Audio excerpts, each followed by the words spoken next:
새벽 3시 평양의 어느 연구단지에서 한 사람이 사라졌습니다.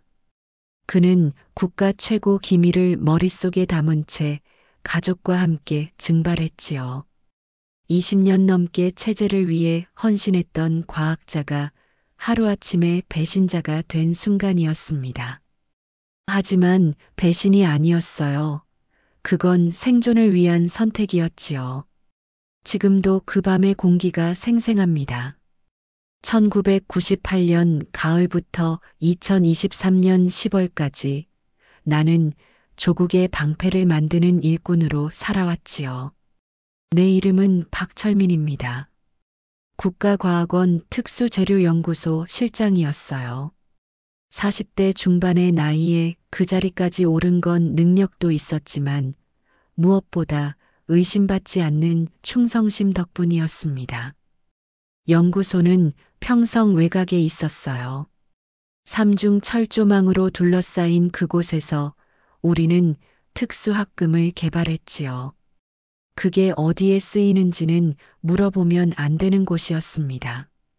하지만 모두가 알고 있었어요. 우리가 만드는 건 평범한 금속이 아니라 국가의 최종 무기를 담는 그릇이었다는 거리요. 아내 김순희는 의사였습니다. 평성 제1병원 소아과에서 일했지요. 딸 은희는 23, 평양음악무용대학 성악과 3학년이었어요. 아들 명철이는 21살, 김책공업종합대학 물리학과 2학년이었습니다. 겉으로 보기엔 완벽한 가정이었지요. 그해 봄까지만 해도 우리는 행복했습니다. 아니, 행복하다고 믿고 있었어요. 연구소에서 내 업적이 인정받아 국가과학원 표창을 받던 날, 최고 지도자께서 직접 악수를 청하셨지요. 동무는 조국의 보검을 벼리는 대장장이요. 그분의 손은 차가웠습니다. 하지만 나는 영광으로 떨었어요. 문제는 그해 여름에 시작됐습니다. 명철이가 대학에서 돌아온 날이었어요. 얼굴이 창백했지요. 아버지, 저 학교를 그만둬야 할 것 같습니다.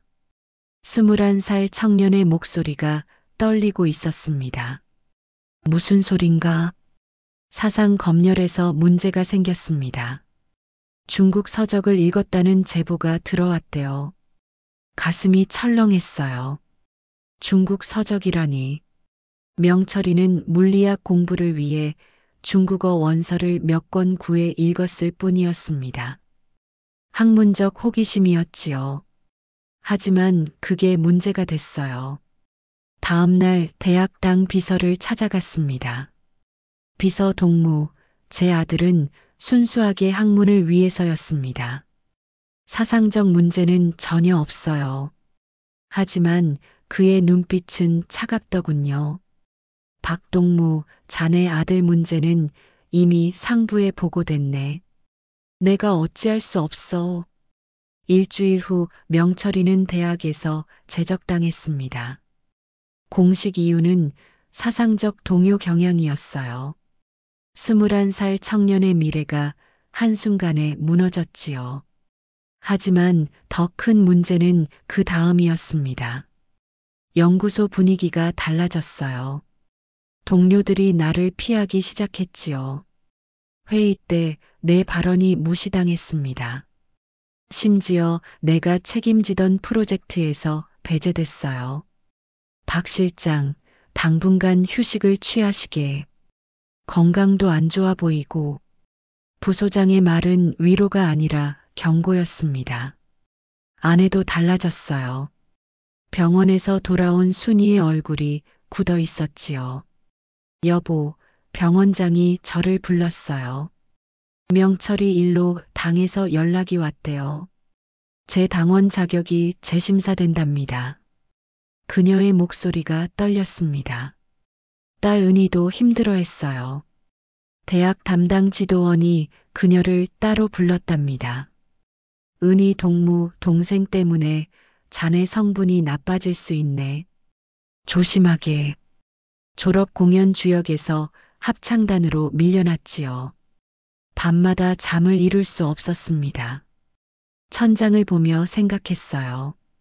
나는 20년 넘게 이 나라를 위해 일했는데 아들의 작은 실수 하나로 가족 전체가 무너지는구나. 이게 옳은 건가? 하지만 의심하는 것조차 두려웠습니다. 어느 날 밤 명철이가 내 방에 들어왔어요. 아버지, 제가 죄인입니까? 젊은이의 눈에 눈물이 고여 있었지요. 저 때문에 온 가족이 이러는 게 차라리 제가 없는 게 낫지 않겠습니까? 그 말을 들은 순간 뭔가 내 안에서 부러지는 소리가 들렸습니다. 20년간 쌓아 올린 충성심이라는 벽이 무너지기 시작한 거였어요. 아들을 안았습니다. 명철아, 넌 잘못한 게 없어. 잘못은 이 세상이 했어. 그날 밤부터였지요. 나는 다른 길을 생각하기 시작했습니다. 연구소는 거대한 감옥이었습니다. 철조망이 삼중으로 둘러쳐져 있었고 보초가 100m마다 서 있었지요. 출입증 없이는 한 발짝도 움직일 수 없었어요. 전화는 모두 도청됐고 편지는 검열을 거쳤습니다. 아침 8시 출근하면 먼저 하는 일이 충성의 노래를 부르는 거였어요. 수령님 은덕 높고 깊어. 30년을 불렀지만 그의 가을부터는 그 가사가 허공에서 맴돌 뿐이었습니다. 실험실로 들어가면 보안 요원이 따라왔어요. 박 실장, 오늘은 무슨 실험을 하시는가? 매일 같은 질문이었지요. 합금 강도 테스트입니다. 나는 기계처럼 대답했어요. 20년 넘게 같은 대답을 했지만 이제는 내 목소리가 낯설게 들렸습니다. 점심시간엔 집단 학습이 있었어요. 당 간부가 신문을 읽어주고 우리는 박수를 쳤지요. 제국주의자들의 악랄한 책동이 귀에 못이 박이도록 들은 말들이었어요. 하지만 그날부터 나는 그 단어들의 의미를 곱씹기 시작했습니다. 진짜 악랄한 건 누구인가? 명철이는 집에서 하루 종일 멍하니 앉아 있었어요. 대학도 못 다니고 직장도 배정받지 못했지요. 21살 청년이 할 일이라곤 텔레비전을 보거나 마당을 쓸거나 그게 전부였습니다. 한창 꿈을 펼쳐야 할 나이의 말이에요. 어느 날 저녁 순이가 조용히 말했습니다.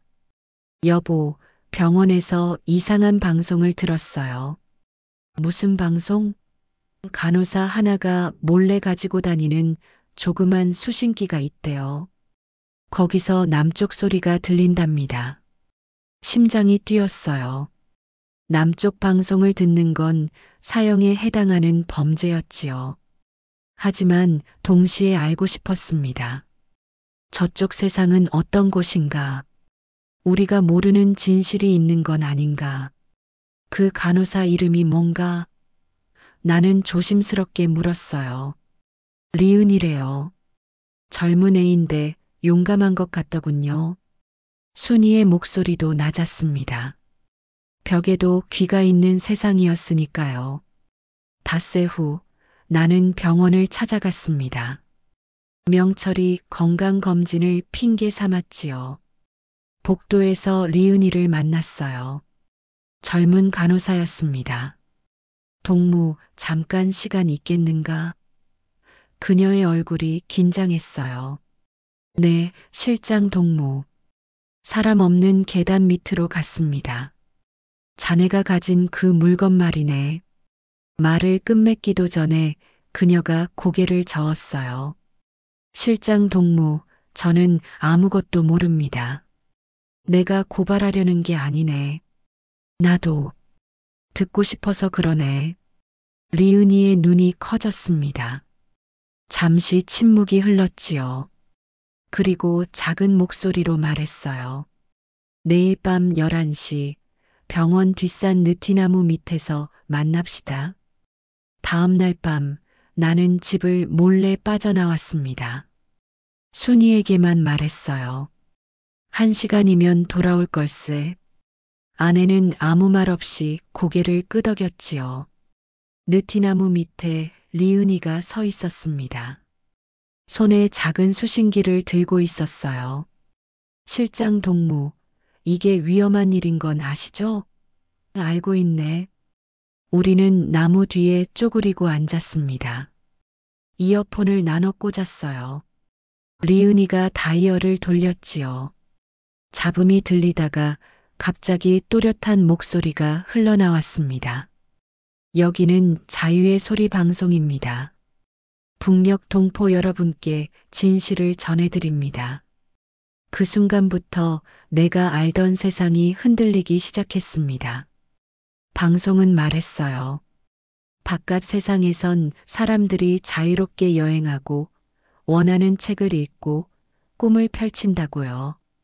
정치 범수용소 같은 건 없다고 했습니다. 사상 검열도 없대요. 거짓말이겠지.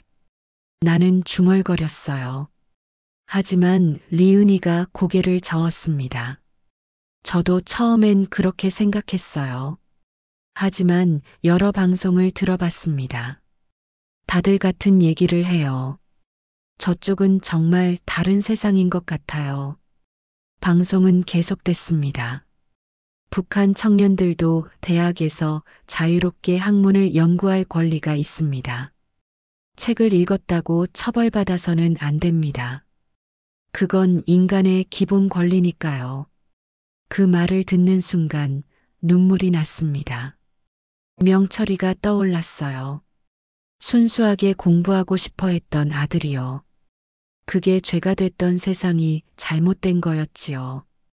집으로 돌아와서도 잠을 이룰 수 없었습니다. 머릿속이 복잡했어요. 20년 넘게 믿어온 것들이 거짓이었다면 나는 그동안 무엇을 위해 산 걸까? 내가 만든 합금이 들어간 그 무기는 누구를 위한 거였을까? 다음 날부터 연구소 일이 손에 잡히지 않았습니다. 실험 데이터를 보면서도 딴 생각만 했지요. 동료들이 충성 구호를 외칠 때 나만 입을 움직이지 않았어요. 부소장이 눈치챘습니다. 박 실장, 요즘 무슨 일 있나? 아닙니다. 피곤할 뿐입니다. 하지만 거짓말이었어요. 나는 피곤한 게 아니라 깨어나고 있었습니다. 20년간의 최면에서요. 어린 시절부터 나는 모범생이었습니다. 학교에서 성적이 제일 좋았고 당에서 주는 상을 제일 많이 받았지요. 고등중학교 졸업할 때 선생님이 말씀하셨어요. 철민이는 조국의 보검이 될 인재야. 그때 나는 자랑스러웠습니다. 조국을 위해 일하는 게 최고의 영예라고 배웠으니까요. 대학에서 금속공학을 전공했고 졸업 후 곧바로 연구소에 배치됐지요. 24세 나이였어요. 첫 출근 날이 생생합니다. 연구소장이 말했어요. 여기서 하는 일은 국가 기밀이네. 가족에게도 말해선 안 돼. 나는 고개를 끄덕였지요. 영광스러운 일이라고 생각했으니까요. 20년을 그렇게 살았습니다. 의심 없이, 질문 없이 시키는 대로 했어요. 합금을 만들고, 테스트하고, 보고서를 썼지요. 그게 조국을 지키는 일이라고 믿었습니다. 순이를 만난 건 30대 초반이었어요. 그녀는 의과대학을 갓 졸업한 의사였지요. 중매로 만났습니다. 첫 만남에서 그녀가 물었어요. 동무는 무슨 일을 하십니까? 국가과학원에서 연구합니다. 자세한 건 말씀드릴 수 없지만요. 그녀는 알겠다는 듯 고개를 끄덕였어요. 결혼하고 아이가 태어났습니다. 은희가 먼저 태어났고 3년 후 명철이가 왔지요. 아이들을 보며 생각했어요. 이 아이들이 살아갈 세상을 안전하게 만들어야겠다고. 그게 아버지의 의무라고 여겼습니다. 하지만 지금 돌이켜보니 나는 아이들을 위해 산 게 아니었어요. 체제를 위해 살았을 뿐이지요. 진짜 아버지가 아니라 충직한 일꾼이었습니다.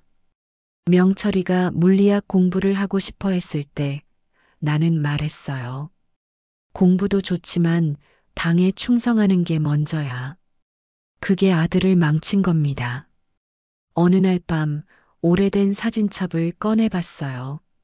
명철이 돌잔치 사진이 있었지요. 1살짜리 아기가 떡을 움켜쥐고 웃고 있었습니다. 그때는 정말 행복해 보였어요. 언제부터 그 웃음이 사라진 걸까요? 순이가 옆에 앉았습니다. 여보, 우리 잘못 산 것 같아요. 뭐가 잘못됐나? 아이들한테 진짜 중요한 걸 가르쳐 주지 못했어요. 충성하는 법만 가르쳤지, 자유롭게 사는 법은 알려주지 못했어요.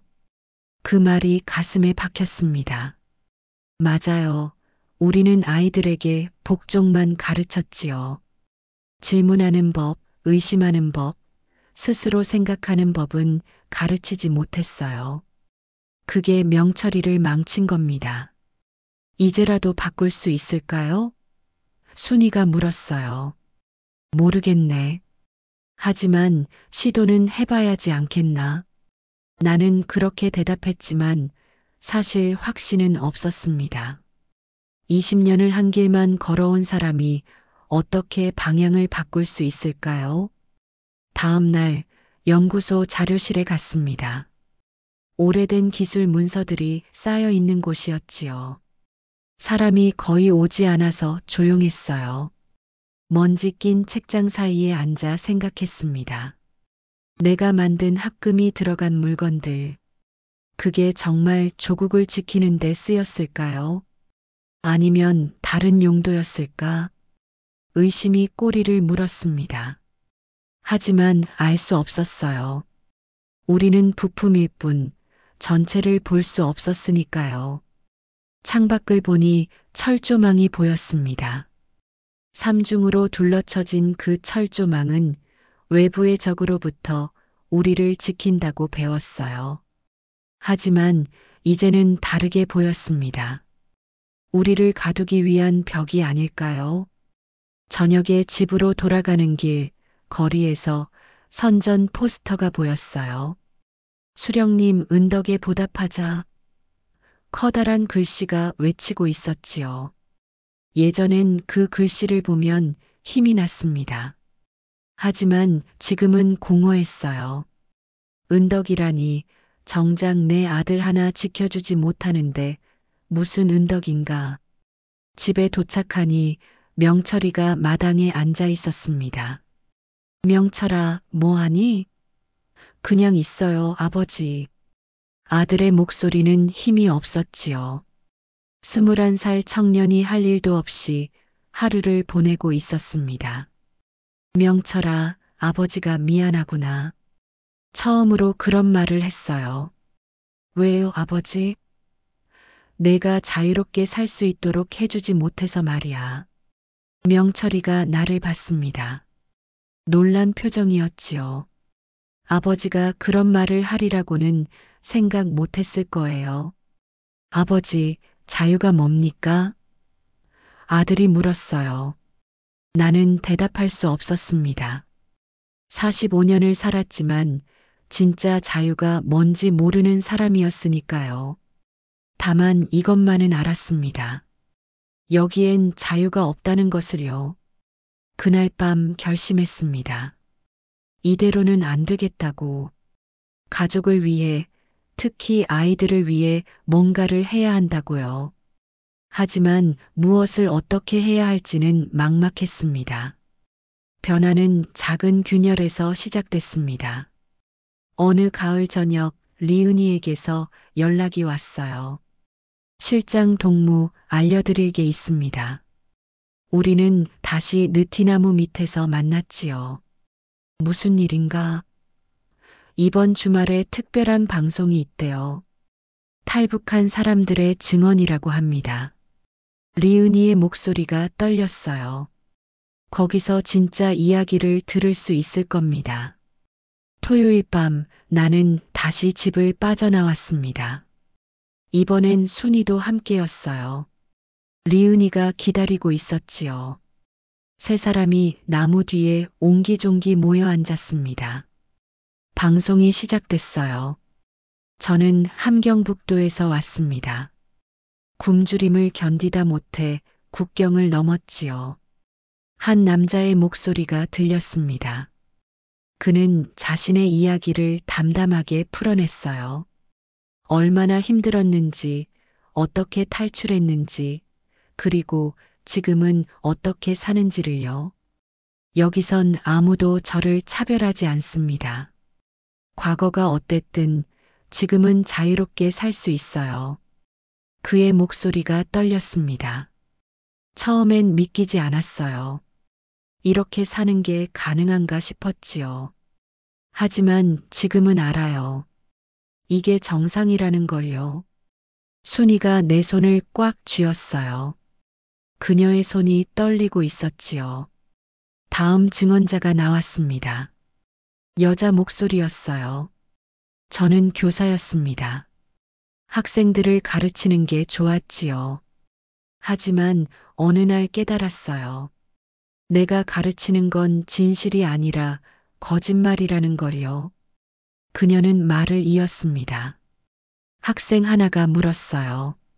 선생님, 세상에는 우리나라밖에 없습니까? 저는 대답할 수 없었습니다. 거짓말을 해야 했거든요. 그날 밤 울었어요. 아이들에게 진실을 가르쳐 줄 수 없다는 게 너무 괴로웠습니다. 방송이 끝나고 우리는 한참 말이 없었습니다. 리은이가 먼저 입을 열었어요. 실장 동무, 저 떠나려고 합니다. 뭐라고? 혼자서라도 갈 겁니다. 이렇게는 못 살겠어요. 젊은 간호사의 눈에 결기가 서려 있었지요. 어떻게 갈 건가? 국경까지 가는 방법을 알아봤어요. 브로커가 있답니다. 돈이 문제지만요. 순이가 물었습니다. 얼마나 드는데요? 1인당 5천 원 정도래요. 중국 돈으로 5천 원이면 우리 돈으로 70만 원쯤 될 거였어요. 적지 않은 돈이었지요. 하지만 불가능한 액수는 아니었습니다. 리 동무, 조심하게. 위험한 일이야. 나는 충고했지만 동시에 부러웠어요. 그 젊은이의 용기가요. 집으로 돌아오는 길, 순이가 말했습니다. 여보, 우리도 갈까요? 그 말에 걸음을 멈췄어요. 무슨 소리야? 저 방송 들었잖아요. 저쪽에선 정말 다르게 사는 것 같아요. 명철이도 새로운 기회를 가질 수 있을지 몰라요. 한참을 생각했습니다. 떠난다는 건 모든 걸 버리는 거였어요. 20년간 쌓아온 경력, 집, 직위, 모든 것을요. 그리고 무엇보다 위험했습니다. 실패하면 온 가족이 정치범 수용소로 가는 거였지요. 순이, 그건 너무 위험해. 여보, 지금도 위험해요. 명철이는 이미 낙인 찍혔어요. 은희도 힘들어하고요. 이대로 가면 우리 가족 다 무너질 거예요. 아내의 목소리가 절박했습니다. 사흘밤을 뜬 눈으로 지샜어요. 떠날까 말까? 선택의 갈림길에서 나는 흔들렸습니다. 20년간의 안정된 삶을 버리고 불확실한 미래로 뛰어든다는 게 두려웠어요. 하지만 명철이를 볼 때마다 마음이 기울었습니다. 아들이 하루하루 시들어가고 있었거든요. 표정이 어두웠고 말수가 줄었지요. 어느 날 밤엔 혼잣말을 하는 소리를 들었어요. 차라리 없는 게 나을 텐데. 그 말을 듣는 순간 결정됐습니다. 이대로는 안 되겠다고. 아들을 살려야 한다고요. 설령 위험하더라도 시도는 해봐야 한다고 생각했습니다. 다음 날 아침 가족회의를 열었어요. 네 식구가 거실에 모였지요. 얘들아, 아빠가 할 말이 있다. 아이들이 나를 봤습니다. 긴장한 표정이었어요. 우리 이곳을 떠날 거야. 순간 정적이 흘렀습니다. 은희가 먼저 반응했어요.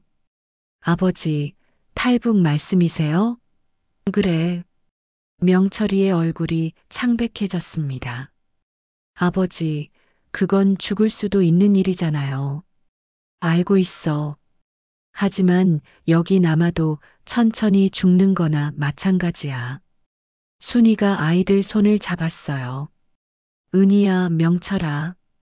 엄마 아빠가 잘 생각해서 결정한 거야. 너희가 자유롭게 살 수 있는 곳으로 가는 거야. 침묵이 길게 이어졌습니다. 마침내 명철이가 고개를 끄덕였어요. 저는 따라갈게요, 아버지. 어차피 여기선 미래가 없으니까요. 은희도 조용히 말했습니다. 저도요. 무서워도 가고 싶어요. 그날부터 우리 가족의 비밀 준비가 시작됐습니다. 누구에게도 들켜선 안 되는 목숨을 건 계획이었지요. 준비는 조심스럽게 진행됐습니다. 먼저 돈을 모아야 했어요. 연구소에서 받은 월급을 모으고 순이도 병원 월급을 저축했지요. 하지만 부족했습니다. 어느 날 밤 고민 끝에 결심했어요. 연구소에 귀금속이 있었거든요. 실험용 백금과 팔라듐이었지요. 조금만 빼돌리면 중국에서 큰 돈이 될 수 있었습니다. 양심의 가책이 들었어요. 20년간 국가 재산을 지켜온 사람이 이제 그걸 훔치려 한다니요. 하지만 가족의 생명이 걸린 문제였습니다. 저울의 한쪽에는 양심이, 다른 한쪽에는 가족이 놓여 있었어요. 나는 가족을 택했습니다. 한 달에 걸쳐 조금씩 빼냈습니다. 몇 그램씩 눈에 띄지 않을 정도로요. 속옷 안쪽에 숨겨서 집으로 가져왔지요. 가슴이 두근거렸어요. 들키면 모든 게 끝이었습니다. 다음 문제는 브로커를 찾는 거였습니다. 리은이에게 연락했어요. 내 가족도 함께 갈 수 있을까? 그녀가 놀란 표정을 지었습니다.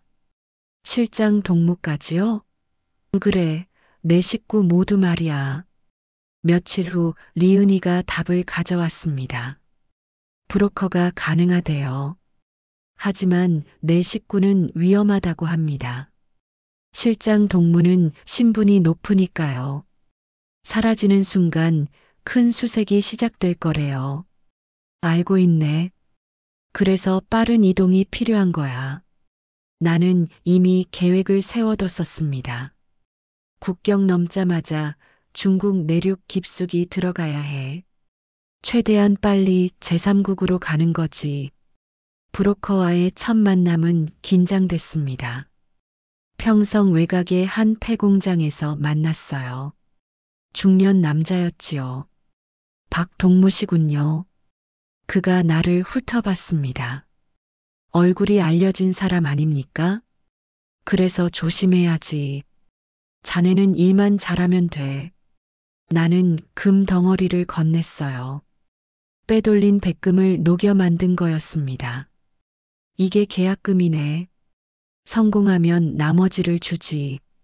브로커가 금을 확인했습니다. 좋습니다. 이 정도면 가능해요. 하지만 시간이 필요합니다. 경로를 짜고 사람을 배치하려면요. 얼마나 걸리나? 한 달쯤요. 한 달이라니 너무 길었어요. 하지만 어쩔 수 없었습니다. 조급하게 서두르다 들키면 더 위험했으니까요. 알았네. 연락 기다리겠네. 집으로 돌아와 가족에게 말했습니다. 한 달 후 출발이야. 순이가 물었어요. 그때까지 뭘 준비해야 합니까? 최소한의 짐만 싸야 해. 무거우면 강 건널 때 위험하니까. 우리는 조금씩 짐을 정리하기 시작했습니다. 가져갈 수 있는 건 거의 없었어요. 옷 몇 벌, 사진 몇 장, 그게 전부였지요. 20년 인생이 작은 배낭 2개에 들어갔습니다. 명철이가 물었어요. 아버지, 책은 가져가도 됩니까? 어떤 책? 물리학 책이요. 저쪽에서도 공부하고 싶어서요. 가슴이 뭉클했습니다.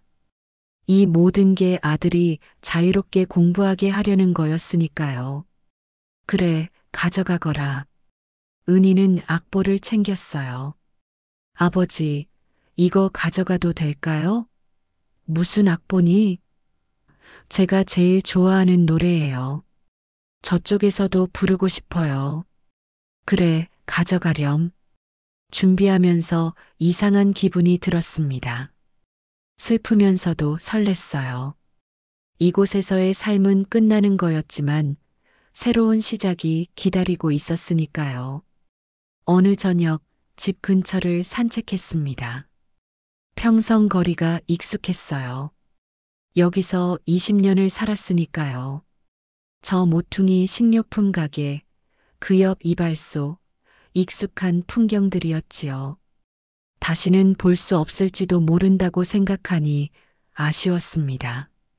하지만 동시에 해방감도 들었어요. 감시와 통제로 가득한 이곳에서 벗어난다는 안도감이었지요. 철조망 없는 세상, 자유로운 삶을 상상했습니다. 보름이 지나자 연구소에서 이상한 일이 생겼습니다. 백금 재고 조사가 시작된 거예요. 부소장이 발표했지요. 최근 귀금 속 재고에 오차가 발견됐네. 철저히 조사하겠네. 식은땀이 났습니다. 들킨 걸까요? 하지만 태어난 척 했어요. 그건 큰일이군요. 누가 그런 짓을 했을까요? 모르겠네. 하지만 반드시 찾아낼 걸세. 부소장의 눈빛이 날카로웠습니다. 그날 밤 브로커에게 급히 연락했습니다.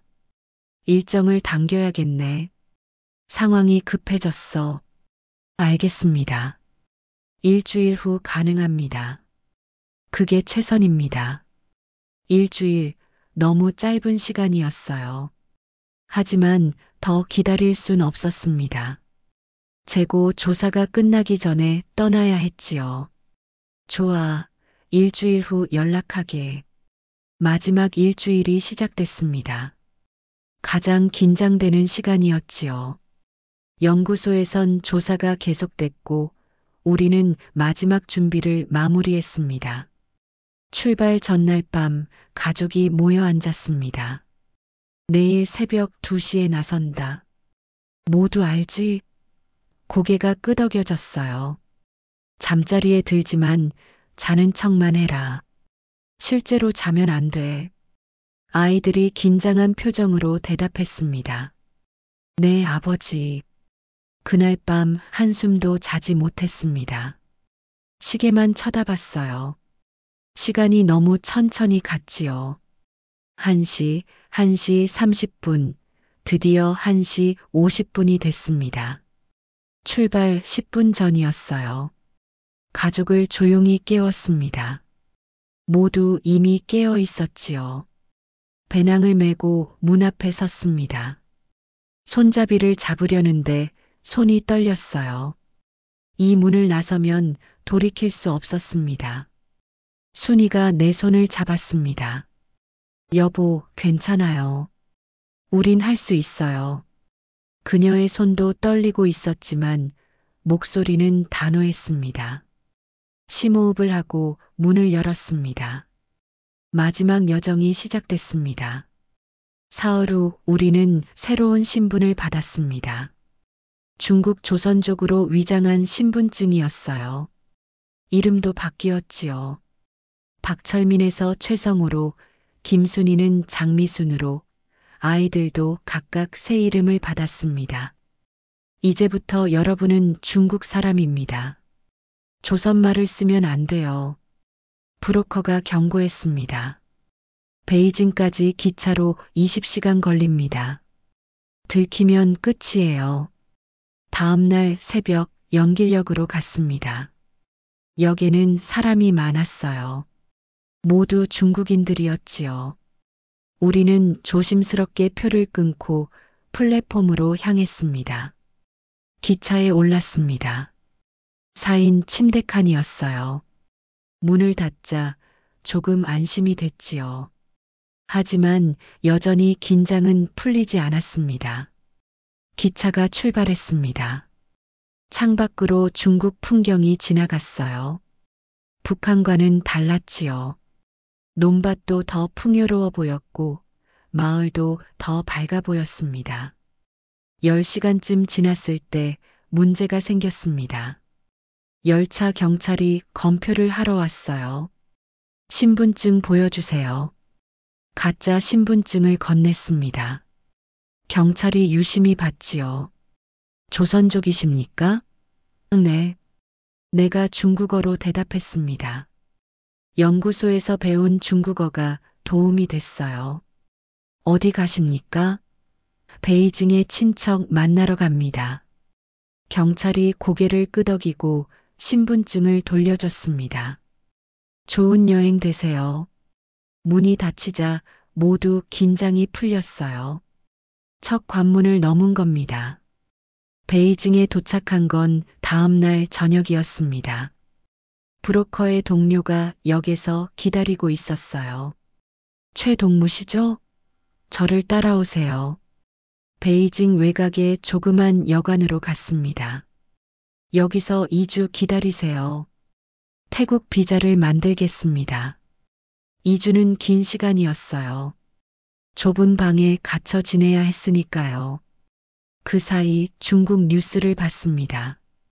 북한 소식도 나왔지요. 북한에서 고위 간부가 실종됐다는 소문이 돕니다. 내 얘기일 거였어요. 하지만 다행히 얼굴은 공개되지 않았습니다.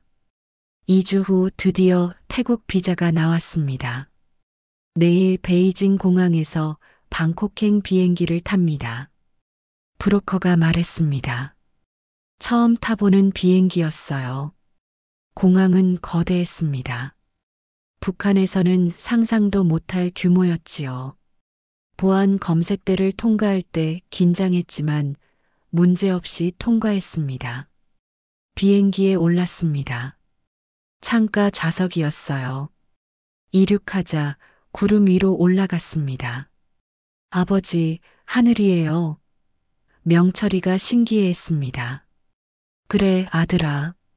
우리 지금 구름 위를 날고 있어. 5시간 후 방콕에 도착했습니다.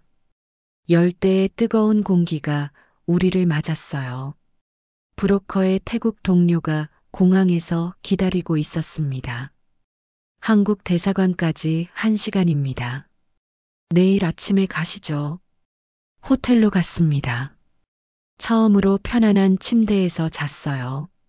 하지만 긴장 때문에 잠이 오지 않았습니다. 다음 날 아침 9시 한국 대사관 앞에 섰습니다.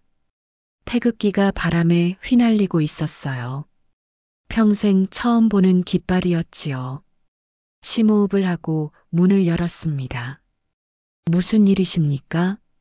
경비원이 물었습니다. 북한에서 왔습니다. 보호 요청하러 왔습니다. 내 목소리가 떨렸어요. 경비원의 표정이 진지해졌습니다. 잠시만 기다리세요. 5분 후 정장을 입은 남자가 나왔습니다. 안으로 들어오시죠. 작은 면담실로 안내됐습니다. 성함과 신분을 말씀해 주시겠습니까? 박철민입니다. 국가과학원 특수재료연구소 실장이었습니다. 영사의 눈이 커졌습니다. 실장이라고요? 네. 그리고 제가 가진 정보가 있습니다. 속옷 안쪽에서 조그만 USB를 꺼냈어요. 특수합금 제조 기술과 관련 시설 정보가 들어 있습니다. 영사가 USB를 받아들고 심호흡을 했습니다. 박 선생님, 잠시 기다려 주시겠습니까? 서울에 연락해야 할 것 같습니다. 30분 후 영사가 돌아왔습니다. 박 선생님, 가족분들, 대한민국이 여러분을 환영합니다. 이제 안전합니다. 그 말에 온 가족이 울음을 터뜨렸습니다. 2달간의 도망이 끝난 거였어요. 순이가 내 어깨에 얼굴을 묻고 울었습니다. 아이들도 서로를 껴안고 울었지요. 이제 정말 끝난 건가요? 은희가 물었습니다. 응, 딸아. 이제 우리는 자유야. 명철이가 말했어요. 자유. 정말 자유인 거예요? 대사관에서 일주일을 보냈습니다. 건강검진을 받고 서류를 작성하고 귀국 준비를 했지요. 국정원 요원들도 왔습니다. 내가 가져온 정보를 확인하고 조사했어요. 박 선생님, 매우 중요한 정보입니다. 정부가 적극 지원하겠습니다.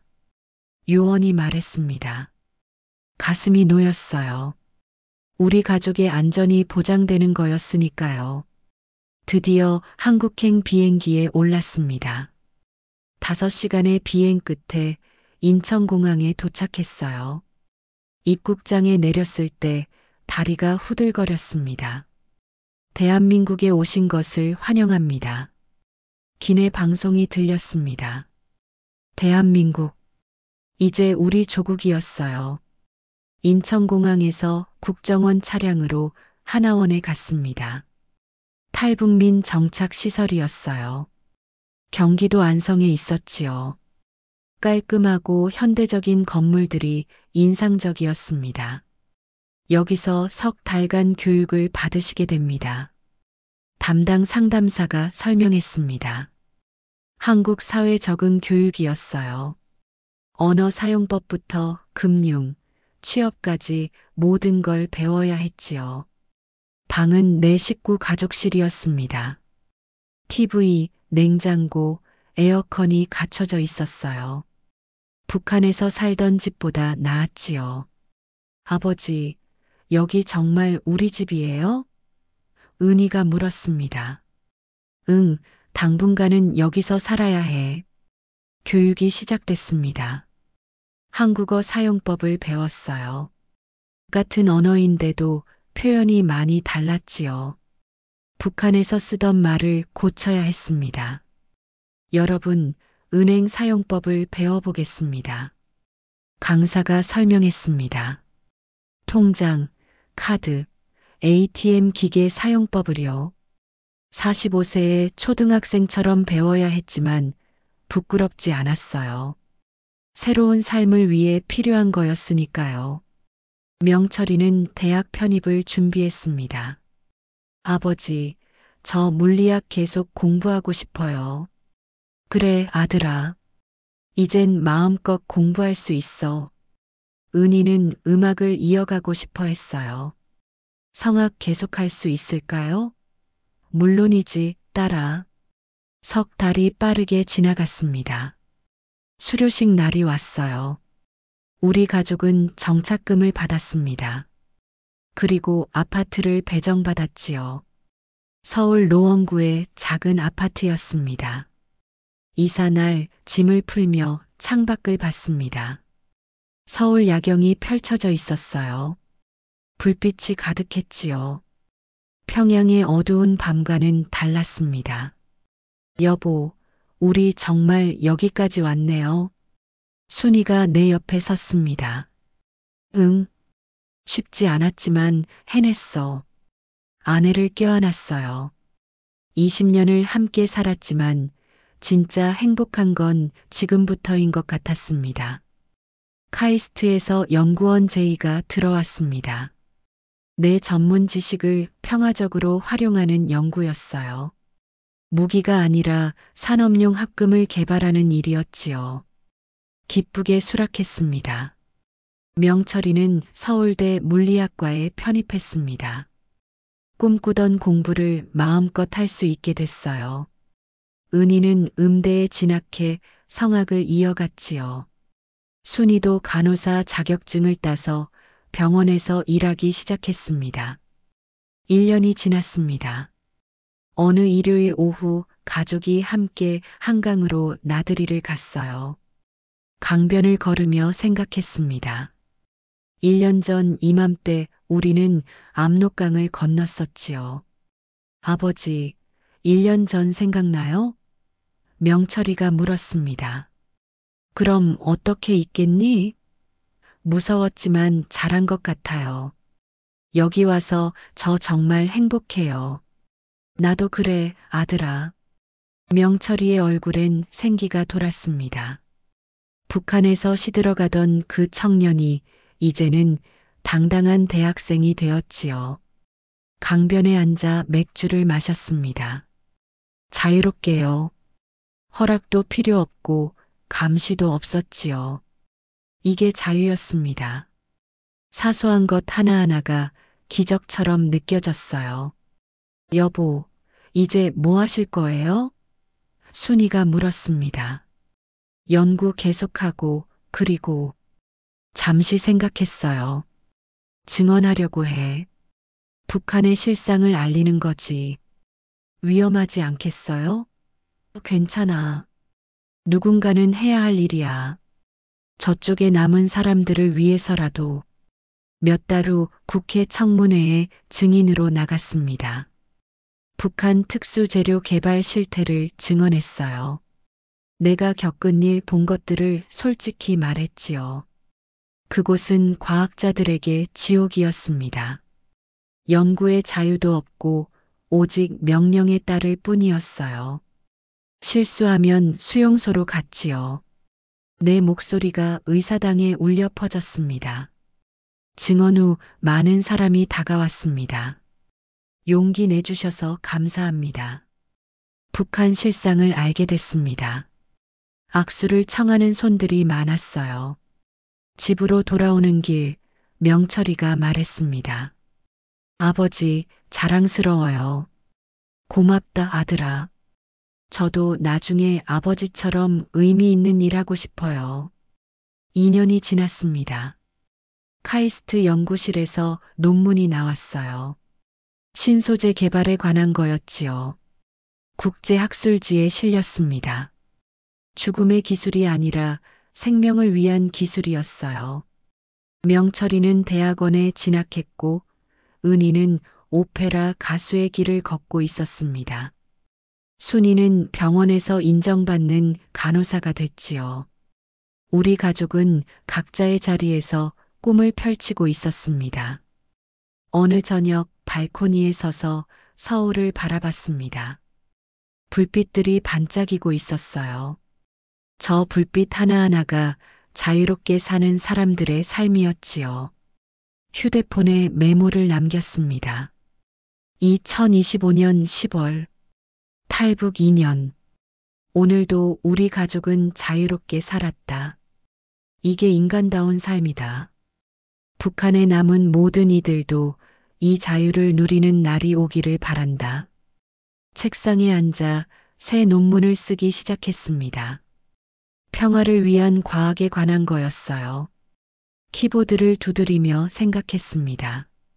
압록강에서 한강까지 우리는 긴 여정을 걸어왔지요. 그 길은 험했지만 결국 희망으로 끝났습니다. 그리고 이제 새로운 길이 시작됩니다. 다른 이들을 위한 길이요. 진실을 알리고 자유를 전하는 길 말입니다. 창밖으로 별이 하나 보였습니다. 서울 하늘에서 별 보기가 쉽지 않은데 말이에요. 그 별을 보며 빌었습니다. 북한에 있는 모든 이들도 언젠가 자유를 누리기를요. 여기까지가 내가 걸어온 길입니다. 그 길이 옳았는지 그 선택이 정답이었는지는 지금도 단정할 수 없습니다. 다만 하루하루를 버티며 살아남았고 살아있다는 사실만으로도 스스로를 다독이게 됩니다.